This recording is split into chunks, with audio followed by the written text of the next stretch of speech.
Hello, I'm Paul Beckwith, and it's been 6 full days now since Hurricane Helene struck the U.S. And during the worst of it, there were over 4 million people without power. And I just checked, and 6 days later, there's still about 1 million people without power. So I'm just going to give a recap on the latest information on the storm, and a couple things stand out. The first thing is that the estimates for cost, damages, of course, there's huge, tremendous human cost, but the costs economically, the numbers are as high as $160 billion. If that's the case, that would put it the fifth or sixth costliest disaster ever to strike humanity, ever to strike our planet in terms of dollar figures. The other really surprising thing is a peer-reviewed paper came out just today, actually, and it's arguing that these massive hurricanes cause huge numbers of deaths in the years subsequent to when they strike.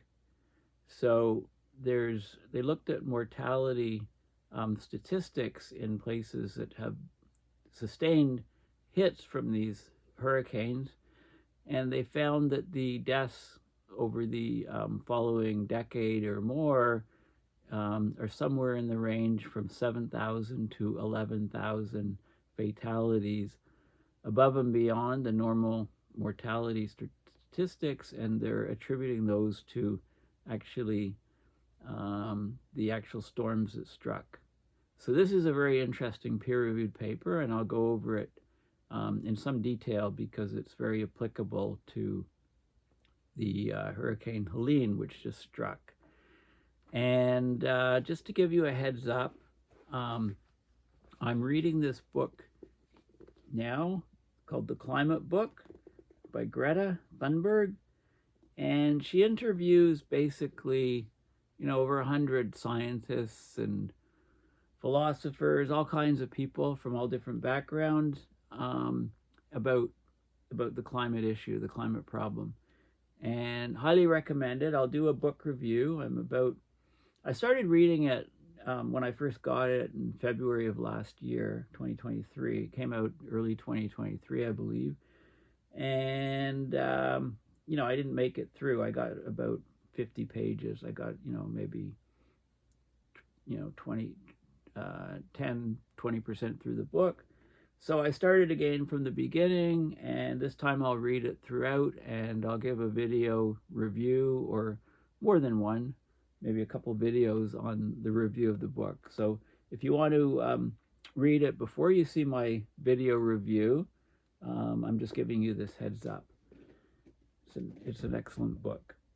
Okay, so let's look at the latest with this Helene storm. Okay, let me just readjust things here. Okay, so what I'm showing here is, I need to adjust the camera. Hang on. Okay, that's a bit better. Okay, so what I'm showing here is I Googled Hurricane Helene. I'm in images, and you can see, all these different images with articles. And the nice thing is here is it talks about it gives the timing. So 6 days ago, 5 days ago, and so on. So I can pick out you can sort by most recent, and you can get the articles that are still coming out on the storm. So that's the first thing. Lots of images, lots of horrifying stories. And just in regular Google, the top stories, of course, are, some political visits. I'm not going to talk about those. And basically, there's some good articles that you can pick out from there. But this is an article that was updated just a couple hours ago. View from space shows the path of the power outages from Hurricane Helene. Okay, so here's this is a view of the southeast region from space. It's the night after the hurricane tore through, leaving millions of people without power. So you can see Florida and you can see the areas of darkness. You can pick out the band here of darkness with people who lost their power, this huge swath as the hurricane moved up from impact to over the next day. This represents a loss of power to about 4 million people, and like I said, there's still about 1 million people right now, 6 days later, without power. Okay, so this view from space shows the trail of darkness left by Helene from a NOAA satellite on Saturday, September 28th, more than a day after the landfall in Florida. And they give an updated number on people without power, but let's go right to the website. So this is powerautageus.usa, and you can see the power loss. You can put the mouse over and get the actual numbers. There's also a list here. So if you add these numbers up, so Florida, 25,000 still. Georgia, 288,000 without power. South Carolina is the most, 396,000 without power. North Carolina, 304, and Virginia, 24,000. I noticed California just popped up. Something's going on there. Maybe a windstorm or maybe something else is going on. 24,000 people without power. But this is a swath of damage from the hurricane. Still, add them up, still about 1 million people without power. I can do an update. So this was updated at 9:59 and 10:38. Some of the numbers have dropped a little bit. So this hurricane, according to AccuWeather, the economic losses could total 160 billion. So that's a big number. An update to AccuWeather's preliminary estimate, it increased the figure. They estimated 95 billion to 110 billion, but now, recently, just in the last few days, they've estimated that the economic fallout could be between 145 billion and 160 billion. Okay, the increase reflected the additional grim reports received over the past couple of days. That makes Helene one of the costliest storms in United States history. And it actually makes the top 10 list. It's about 5 or 6 on global disasters, the costliest global disasters. Okay, so let's have a look at the wiki page. List of disasters by cost. Okay, so disasters can have high costs associated with responding to and recovering from them. So this is the estimated economic costs of relatively recent disasters. Now, there's a whole bunch of factors, of course. Geographical location. When a large disaster occurs in a wealthy country, the financial damage may be large, but when a comparable disaster occurs in a poor country, the actual financial damage may appear to be relatively small. Right? So there's, it's very difficult to assess areas where people lack insurance. Like an example it gives is the 2004 Indian Ocean earthquake and tsunami had a death toll of 230,000 people. It cost a mere 15 billion, right? Like the Deepwater Horizon oil spill, 11 people died, the damage was 6 times higher, and so on. So these numbers aren't, you have to take them with a grain of salt, right? There's lots of factors in these numbers. The most expensive disaster is the Chernobyl disaster, costing 700 billion, an estimated 700 billion. But there's something that actually is more costly. So this is a table over 1 billion, and it's highest to lowest. It's over $1 billion US. It doesn't take inflation into account. But here it says inflated to 2023 costs, unless otherwise stated. So the number one thing these are in billions of dollars. So that's 2.4 to $9 trillion. 5,545,000 people had died as of 2019. This is the usage of lead in gasoline and plumbing. Okay, so lead, tetraethyl lead was added, a fuel additive, mixed with gasoline, and started in the 1920s. I didn't realize it was so long ago. It increased the octane rating, made the cars run better. But what came out the tailpipe has killed vast numbers of people, 5.545 million people. So lead poisoning, global disaster over a long period of time. Chernobyl, 700 billion, 30 to 500 fatalities. The 1986 Soviet Union, the meltdown of the reactor core in the Soviet Union. Okay, so number 3 is the 360 billion, which is inflated to 2023 prices to 488 billion, killed almost 20,000 people. That's the 2011 earthquake and tsunami, and this actually caused the Fukushima nuclear disaster, March 11, 2011, right? And this was an earthquake, of course, a Japanese earthquake. None of these are climate, of course. And 200 billion in 1995, the Great Hanshin earthquake, updated by inflation to about 400 billion. Again in Japan, that's number 4. Number 5 is the 163.6 billion in 2023 Turkey, Syria earthquake, killed about 60,000 people. And then, so that's number 5. Now, if Hurricane Helene comes out to 160 billion, it can either be higher or lower than this number. This is 5th right now, so it could become 5th or 6th if it reaches that 160 billion figure. That's in the world's costliest events.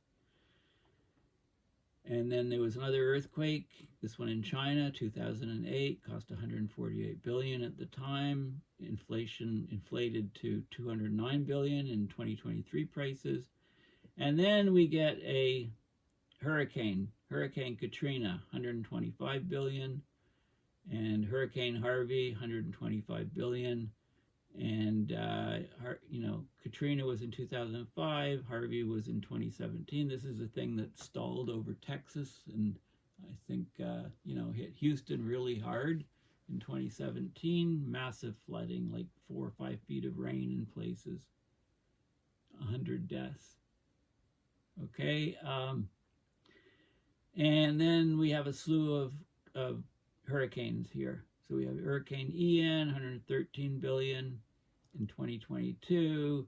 We have South Asian floods in 2020, Hurricane Maria in 2017, Hurricane Ida, and then the Australian wildfires / bushfires, Black Summer, massive wildfires in Australia.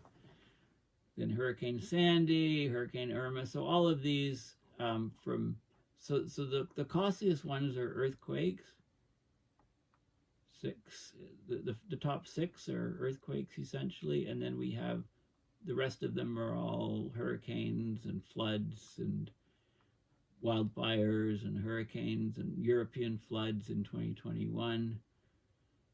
This is an oil rig, the Deepwater Horizon oil spill. North American drought, another drought. There's an earthquake, Thailand floods, Pakistan floods in 2022, hurricane, China floods 2020. So this is a good list to go through this, and it kind of refreshes your memory of some of these events. Who remembers Hurricane Michael, $25.1 billion disaster in 2018, and so on. Interestingly, the September 11 terrorist attacks are 21 to 135 billion in 2001. European heat waves in 2022, right? So there's all kinds, if you go through, most of these things are climate related. Climate change is causing huge numbers of disaster around the world. This is the Russian heat wave in 2010. European heat wave in 2003 killed 72,000 people. I think about 50,000 people in France and 20,000 plus in the rest of Europe. Cyclones and things. So have a look at this, right? I mean, all climate change has put the extreme weather weirding, weather wilding, on steroids, causing extreme weather events around the planet. It's costing an arm and a leg to many people, if they survive, and it's driving up inflation, as I mentioned. That's a key factor that people don't really mention. It's hardly mentioned at all. Okay, so there's a visual timeline of the storms, generation, and devastation. I just want to point out that so it hit on Thursday night of last week. Winds of 140 miles per hour or 225 kilometers an hour. It caused a 15-foot or 4.5-meter storm surge in Florida, and it dumped almost unprecedented amounts of rain through Georgia and the Carolinas to Tennessee, Virginia, and Kentucky. Huge amounts of damage. So this thing became it became an item on Monday, September 23rd. Right, there was a broad area of pressure over the northwestern Caribbean Sea, producing disorganized showers. Thunderstorms had a high chance of tropical development over the following 2 days. So they gave storm warnings for western Cuba and Mexico's Yucatan Peninsula.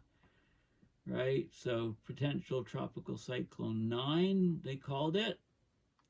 And then by Tuesday, its forecast track began to come into focus. It was accelerating towards the Gulf Coast of Florida through Thursday, caused heavy rain, flooding, mudslides in Cuba. The Florida governor put an emergency order in. This was on Tuesday. By Wednesday, Helene was upgraded to a Category 1 hurricane, hit the Mexican province, churned up beaches and flooded hotel rooms, hit Cancun and Cozumel. Okay, most people aren't even aware of that. Caused some damage there, flooded hotel rooms. Then it turned north. It intensified, grew in size over the eastern Gulf of Mexico. So they gave hurricane warnings for Florida's Big Bend and warnings in other places. And then on Thursday, the explosion happened. The ultra-warm waters of the Gulf of Mexico amped up the intensity of this hurricane. It went from Category 1 all the way up through a Category 4 hurricane within the day, and it closed on Florida's Gulf Coast, which had then hit at 11 p.m. at night. Okay, and it was warned to have a storm surge, up to 20 feet, huge wind, and very, very large storm size, so life-threatening conditions. It made landfall at Keaton Beach in Florida at 11 p.m. on the Thursday. So the day before, it was only Category 1, and the day before that, it was just a tropical disturbance. Okay, so that's the progression. So the problem is these things build up in intensity extremely quickly, giving less and less warning. And then, of course, on Friday and following that, there was all of the damages started coming in, the scale of the emergency. It took days for it to be really known. Of course, Asheville in North Carolina was largely underwater and cut off. Now, ironically, you can find some videos from Asheville from a year or two ago where people say they moved there because they considered it a climate haven. They considered it a safe place. It's the elevation is pretty high, meaning temperatures were lower. Good rainfall, trees in very good shape, very low risk of wildfire, nowhere near the coast, well inland. I mean, people thought it was like a haven, an area that would be unaffected largely by climate change. Well, people got a rude awakening. You know, a lot of irony there. People actually moved there to get away from other places where they were experiencing climate change, and then this happened to their safe haven. So basically, it says, you know, nowhere is safe. I've tweeted out quite a bit on the storm. This is, you know, a good article, New York Times, what we know about Hurricane Helene's destruction. This is from a few days ago. Lots of images and pictures. It's not behind a paywall, so that's good. This is the hurricane path. So there's some good maps and things like that, some good information from a few days ago. This just came out today, I guess. Yale Climate Connections. Helene is now the deadliest mainland U.S. hurricane since Katrina. Right, the death toll keeps rising. I think the latest is 180. Some people are saying that could hit 1,000, and it might take weeks to find out. That's the death toll directly from the storm, as I'll show you in a peer-reviewed paper. People still die, you know, over the subsequent decade to one of these storms hitting a region. Okay, these are the deadliest U.S. hurricanes. This is a direct. It says direct and indirect deaths, but these are immediate deaths basically. So Helene is at 180. Camille was 343 in 1969. Katrina in 2005, 1392, and Hurricane Maria in 2017 was actually close to 3,000 deaths. Okay, so this is the list. So it's moving up the list, and the death toll is still ongoing. There is another storm forming, possible storms forming in the Gulf of Mexico for next week. Just what they don't need, especially if it tracked, you know, anywhere near Helene. Kirk could reach Category 4 across the open Atlantic. Yeah, so there's other stuff going on. Okay, this is the article today, which I found really interesting. Hurricanes like Helene are deadly when they strike, and they keep killing for years to come. Hurricanes in the U.S. end up hundreds of times deadlier than the government calculates. They contribute to more American deaths in car accidents or all the nation's wars, a new study said. So the average storm hitting the U.S. contributes to the early deaths of 7,000 to 11,000 people over a 15-year period. So after this, subsequent to the storm hitting, for the next 15 years, there's excess early deaths of 7,000 to 11,000 people, and they're starting to attribute these to the storm itself. The average is 24 immediate and direct deaths. The government counts. So it's a study in the journal Nature. So even with Hurricane Helene's growing triple-digit direct death count, many more people will die, partly because of that storm in future years. Watching what's happened here makes you think that this is going to be a decade of hardship on tap, not just what's happening over the next couple of weeks, said Stanford University climate economist Solomon Hyang, a study co-author, former White House science and tech official. He said, after each storm, there's this surge of additional mortality in a state that's been impacted, that's not been previously documented or associated with hurricanes in any way. So this is brand new breaking work. So the researchers looked at hurricane deaths in a different way than previous studies. They opted for a more long-term public health and economics-oriented analysis of what's called excess mortality. Okay, so excess mortality. They looked at states' death rates after 501 different storms hit the U.S. between 1930 and 2015. They found that after each storm, there's a bump in the death rates in the region where the storm had hit. And that bump in the death rates continues for up to 15 years and can be anywhere from 7,000 to 11,000 people. You know, this is huge. You know, and what is causing those deaths later on? Because if we can figure out what it is, we can mitigate and try to reduce them. They did similar analysis with heat waves and other health threats like pollution and disease. They compare the mortalities to pre-storm times. They adjust for other factors that could be causing changes in death rates. Just how storms contribute to people's deaths, for the subsequent 15 years after the immediate impact is something that needs further study.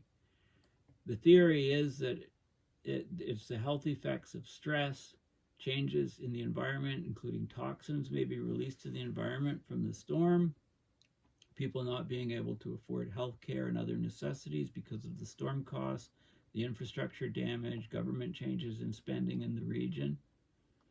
All right, when someone dies a few years after a hurricane hit them, the cause is recorded as a heart attack, a stroke, or respiratory failure. Says this Andrew Dessler. He wasn't part of the study, but he's done similar studies on heat and cold deaths. The doctor can't possibly know that a hurricane contributed or triggered the illness. You can only see it in a statistical analysis.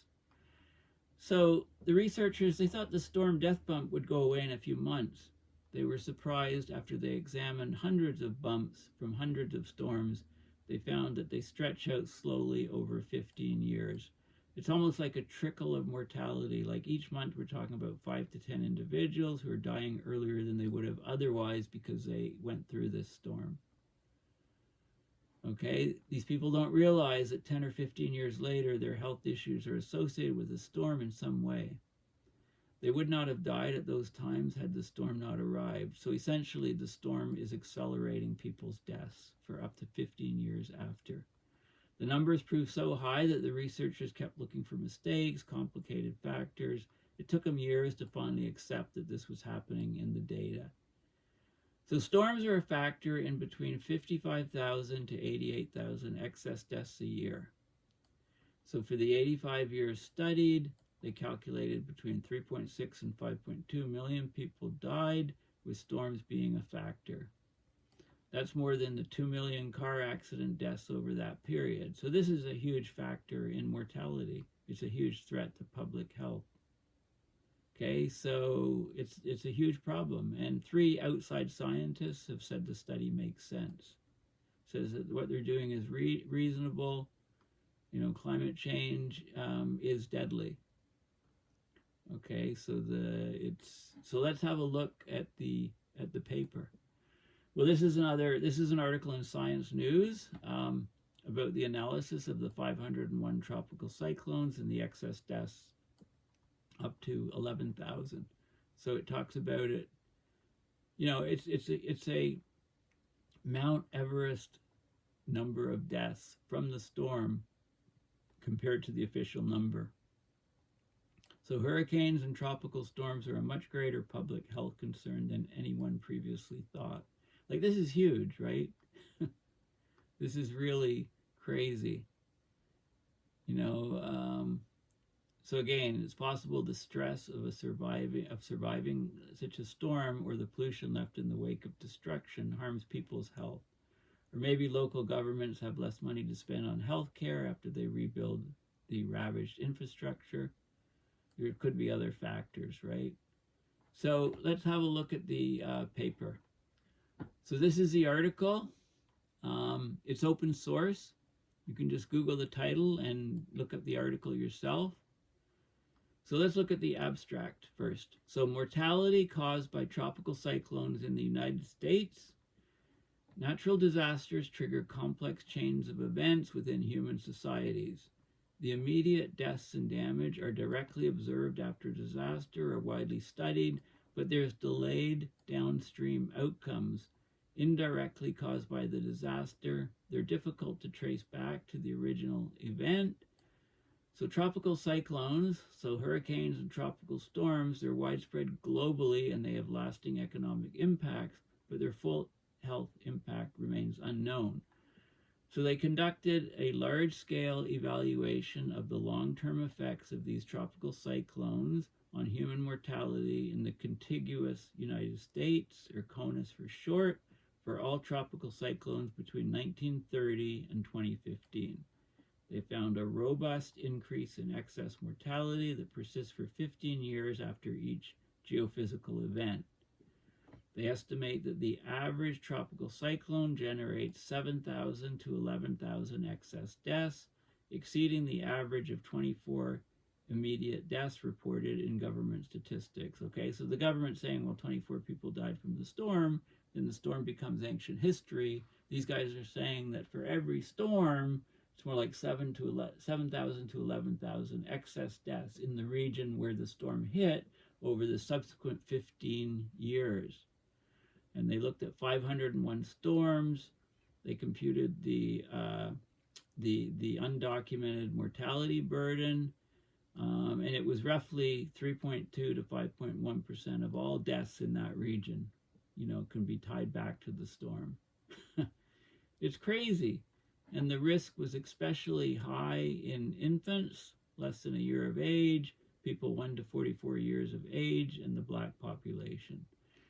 Okay, so yeah, so have a look at this study. It's very important. So they show regions where there were storms over different decades. This is the 80s, the 90s, 2000 to 2009, and 2010 to 2018. The storms and the mortality, all-cause mortality rates from when the storm hit. Okay, so there's lots of data, but there's some really striking plots here. So this is showing the mortality, all-cause mortality. So the storm hits here, and this is going 15 years basically into the future. And you can see the excess mortalities, peaking here. They peak here. This is about 72 months or 6 years after the storm hit, and then they taper back down. So it's it's high at the beginning, and then it tapers back down. It peaks, it builds up for about the next 6 years, maximizes, and then it drops off to having no noticeable effect after about 15 years, right? And this is a different cumulative, age-specific cumulative mortalities. 1 to 44 years, less than a year, right? 65 plus years. So the vulnerable populations, this is going 172 months out. And then, time since tropical cyclone, different causes of deaths, excess mortalities, and so on. Okay, and so this is really, a key factor. This is the summed state event. This is the maximum wind speed in meters per second of various storms. Total monthly wind speed. And so you can see and so here's the storms listed, right? This is Katrina here. So Katrina is the green one here. So Katrina happened, and this is the excess deaths per month in the region where Katrina struck. And you can see, so Katrina killed a lot of people outright, and then people continued to die. The mortality rates were very, very high subsequent to the storm. So you can see that. So this is showing you the different storms, their different colors used from 1950 to almost present day. So you can see there's an initial bump when the storm occurs, and then the mortality stays high, right? So it's killing people long term. And this is regions where, it has maps of regions where most of the storms are hitting the U.S. and impacting death rates. So there's excess deaths calculated in all different age groups.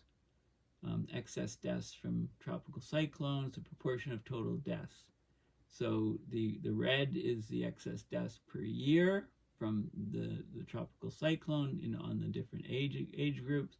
So 65 plus goes way, way up.